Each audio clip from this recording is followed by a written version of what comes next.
Gaddar foundation కు ప్రభుత్వం తరపున డిప్యూటీ సీఎం భట్టి విక్రమార్క 3 కోట్లు విరాళం ప్రకటించారు. నెక్లెస్ రోడ్లో ఎకరం స్థలంలో గద్దరన్న స్మృతి వనం ఏర్పాటు చేస్తామని ఆయన చెప్పారు. గద్దరన్న పాటలే ప్రత్యేక తెలంగాణ సాధనకు ప్రధాన కారణమని భట్టి అభిప్రాయపడ్డారు. స్వరాష్ట్రంలో ఆయనకు గౌరవం దక్కలేదని డిప్యూటీ సీఎం ఆవేదన వ్యక్తం చేశారు.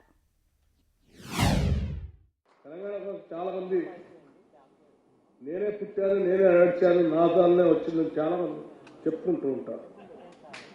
కానీ ఆ తెలంగాణలో ఆ ఉద్యమానికి ఊపిరి పోసి ప్రాణం నిలబెట్టి సమాజం మొత్తాన్ని కదిలిచ్చింది ఆయన పాదయాత్ర, ఆయన పాటే.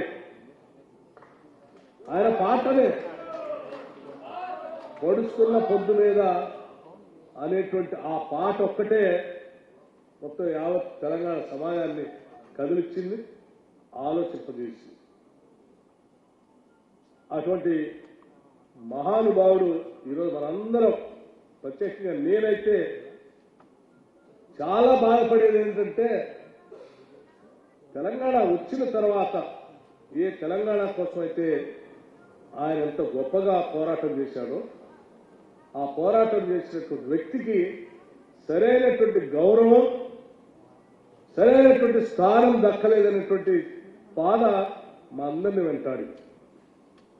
దురదృష్టం, మా ప్రభుత్వం వచ్చిన తర్వాత ఆయన్ని దగ్గరగా ఉంచుకొని, గౌరవించుకొని, ఆదరించుకునేటువంటి సమయంలో ఆయన మనందరి నుంచి దూరం అయిపోయాడు.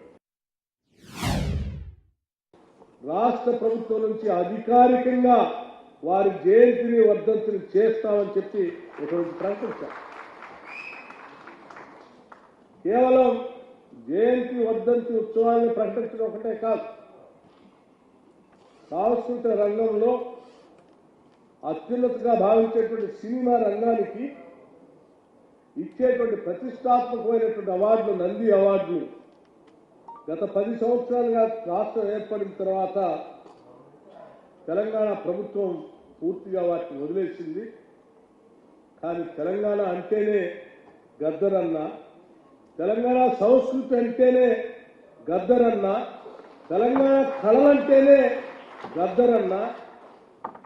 గద్దరన్న ఆట పాట తెలంగాణలో ప్రతి పల్లెల్లో కనిపించేటువంటి సంస్కృతిని కట్టిపడేసే విధంగా ఆయన చూపించాడు. కాబట్టి ఈ కళలకు సంబంధించిన అత్యున్నతమైనటువంటి సినిమా రంగానికి ఇచ్చేటువంటి అవార్డుని, గద్దరన్న పేరు మీద అవార్డులు ఇవ్వాలనేటువంటి ఆలోచనని అధికారికంగా ఇక్కడి నుంచే రాష్ట్ర ముఖ్యమంత్రి రేవంత్ రెడ్డి గారు ప్రకటించారు. రాష్ట్ర ముఖ్యమంత్రి గారు ఈరోజు అమెరికాలో ఉన్నారు. వారు ఇక్కడే ఉండుంటే తప్పనిసరిగా ఈ కార్యక్రమానికి కూడా వచ్చి ఉండేవారు. కానీ వెళ్లే ముందు మేమిద్దరం చర్చించుకున్నాం, మా మంత్రివర్గ సహచరులు అందరితో కూడా మాట్లాడుకున్నాం. గద్దరన్న కార్యక్రమం రోజు నేను ఉండను, కానీ ఉప ముఖ్యమంత్రిగా, మంత్రులుగా ఎంతమంది అవకాశం ఉంటే అంతమంది వెళ్ళండి. ఆ కార్యక్రమానికి ఫౌండేషన్కి కావాల్సినటువంటి అవసరమైతే ఆర్థిక సహాయాన్ని మీరు అక్కడ ప్రకటించరండి అని చెప్తే, వారి మాటగా చెప్తా ఉన్నాను, గద్దర్ ఫౌండేషన్ కార్యక్రమాల్ని ముందు తీసుకొని పోవటం కోసం నిత్యం రీసెర్చ్ జరగడానికి 3 కోట్ల రూపాయలని గద్దర్ ఫౌండేషన్ కార్యక్రమానికి ఒకరు ప్రకటిస్తా ఉన్నారు. గద్దర్ స్మృతి వనం కావాలని కూడా చాలా మంది సభ్యులంతా చెప్పారు.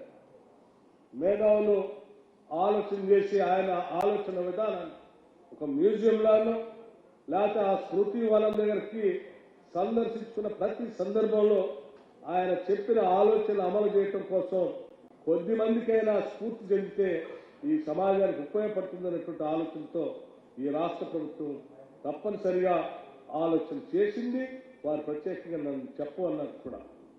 నెక్లెస్ రోడ్లో వారి స్మృతి వనం ఏర్పాటు చేయడానికి 1 ఎకరం స్థలాన్ని అక్కడ కేటాయించి అక్కడ ఒక స్మృతి వనాన్ని కూడా ఏర్పాటు చేసేటువంటి కార్యక్రమాన్ని చేస్తున్నామని కూడా ఈ సందర్భంగా మీ అందరికీ తెలియజేస్తా ఉన్నాను. ఇది రాష్ట్ర ప్రభుత్వం తరఫున చేసేటువంటి కార్యక్రమం.